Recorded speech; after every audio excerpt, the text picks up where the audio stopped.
All kinds of halat and conditions come in dunya. But now a person is in this sea, in this ocean. And now sometimes it's very calm sea, and sometimes it's huge waves. Sometimes it's very, everything is wonderful, and sometimes there's a storm. All kinds of things happen in that ocean. But now what's going to give him the strength to be able to wade through this? It is the strength of tawakkul. And this is the lesson Allah Ta'ala gives us in this ayat.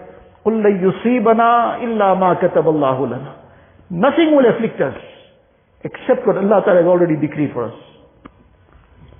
Huwa Moulana. Allah alone is our guardian. وَعَلَى اللَّهِ فَلْيَتَوَكَّلِ الْمُؤْمِنُونَ. The believers have their trust in Allah Ta'ala alone. If a person is looking for the help of Allah Ta'ala against his enemies, Allah Ta'ala has spelled it out in tawakkul. يَنْصُرْكُمُ اللَّهُ فَلَا غَالِبَ لَكُمْ. Allah Ta'ala helps you, then nobody can overpower you. وَإِيَخْذُلْكُمْ فَمَنْ ذَا الَّذِي يَنْصُرُكُمْ مِنْ بَعْدِهِ. If Allah Ta'ala leaves you, lets you to yourself, takes away His help, who can then ever assist you? وَعَلَى اللَّهِ فَلْيَتَوَكَّلِ الْمُؤْمِنُونَ. Upon Allah Ta'ala do the believers have their trust. So they want help, they turn to Allah Ta'ala. They want the muhabbat of Allah Ta'ala. إِنَّ اللَّهَ يُحِبُّ الْمُتَوَكِّلِينَ.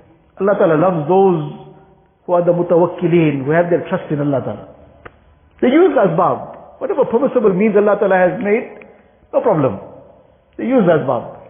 But their trust are not on the asbab at all. And because their trust is in Allah Ta'ala alone, they stay within those limits that Allah Ta'ala wants them to stay in.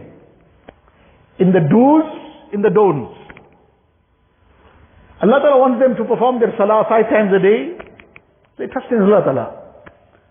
Allah Ta'ala has made that salah obligatory on both men and women. Nabi Sallallahu Alaihi Wasallam has taught us the various details.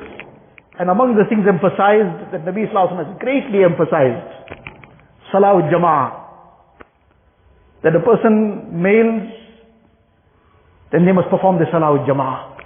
Such emphasis Nabi Sallallahu Alaihi Wasallam placed on it, that in one hadith Nabi Sallallahu Alaihi Wasallam says, it was my intention that I should ask somebody else to lead the salah, and then go to the homes of those who are performing their salah at home without any valid reason. Not those who are neglecting the salah entirely. They're performing it. But performing it at home without a valid reason. Then my intention was to go and burn their homes down. Such emphasis. Hazrat Abdullah bin Mas'ud radiallahu anhu says that you should perform your salah where the azan is called out. The masjid. وَلَوْ تَرَكْتُمْ وَلَوْ صَلَّيْتُمْ فِي بُيُوتِكُمْ وَتَرَكْتُمْ مَسَاجِدَكُمْ تَرَكْتُمْ سُنَّةَ نَبِيِّكُمْ.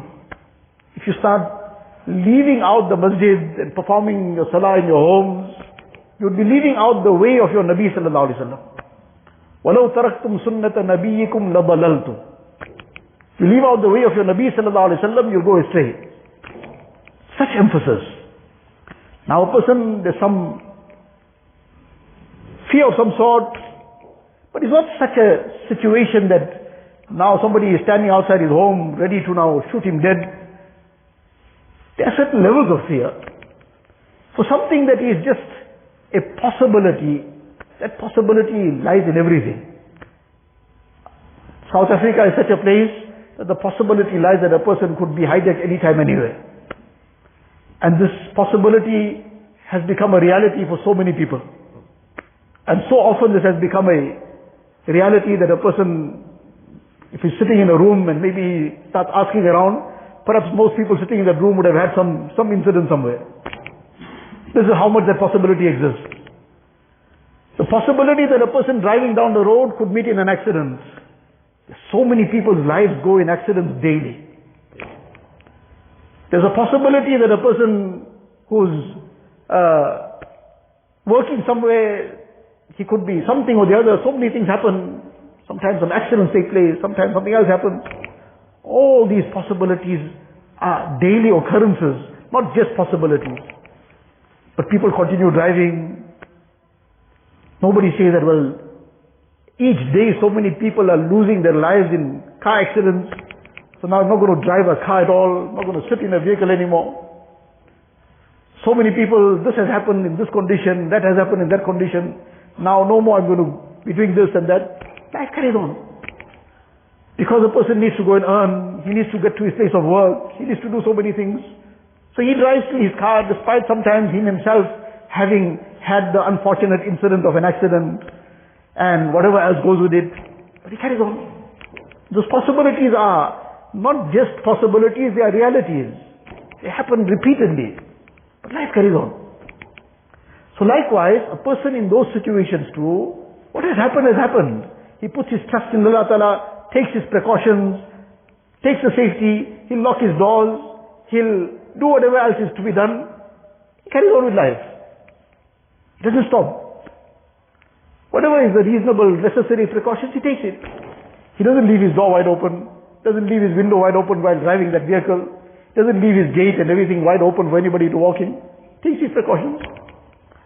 But his trust in Allah Ta'ala. And he carries on with life. So likewise, that's all for our physical self. That despite the dangers, despite the situations, we take the precautions and we carry on. Because we have to survive. We have to look after our physical self. Likewise, we have to look after our imani self. In order to fill the belly, the person has to go to work, the person has to go to his business, the person has to do various things in life. In order to fill his belly, in order to fulfill the responsibility for his family. Likewise, to fill the heart. To fill the heart with iman, with the nur of iman. Ya ayyuhalladhina amanu, aminu. To keep making amal on that, of rejuvenating that iman, of refreshing that iman. Like a person has to go to work, he has to come to the house of Allah Ta'ala for that heart. So now the dangers are wherever it is, but the house of Allah Ta'ala is a very different place. A person for that belly, he'll go to the marketplace. There's dangers there, all kinds of dangers there. There's viruses there also. And plenty of viruses there. But now a person has to earn. He has to do his business. He has to work. He has to eat. He has to feed his family. So he goes to the marketplace. So like he has to feed his family, feed his belly, he goes to the marketplace, he has to feed his heart. This is for his physical life. This is for his imani life. He has to feed his heart with that nur. Person keeps refraining from the masjid, that starts impacting. And gradually then that starts deteriorating. Allah forbid, weight might finish off. So now he has to fill this heart. He has to come to the house of Allah Ta'ala. But there's a vast difference between the two places. The house of Allah Ta'ala, ahabbul biladi ilallahi basajiduha. The most beloved of all places to Allah Ta'ala on earth are the houses of Allah Ta'ala. Wa abghadul biladi ilallahi aswaquha. And the most detested of all places on earth, detested in terms of permissible places. That is permissible. It's not that it's haram to get to a person's shop and business and to go to work. Of all the places that is permissible to go, the place disliked most in the sight of Allah Ta'ala is the marketplace.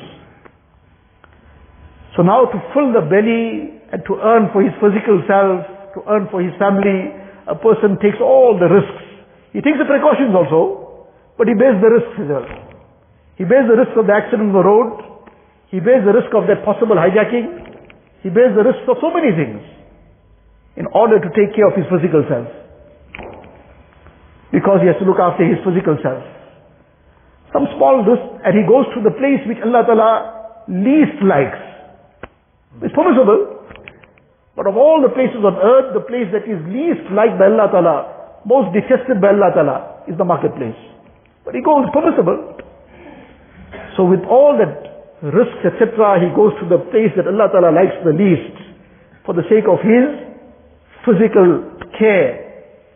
Likewise, if there's some risk, small risk here and there, for the sake of his imani life, to protect his iman, to keep rejuvenating this iman. Ya ayyuhalladhina amanu, Aminu.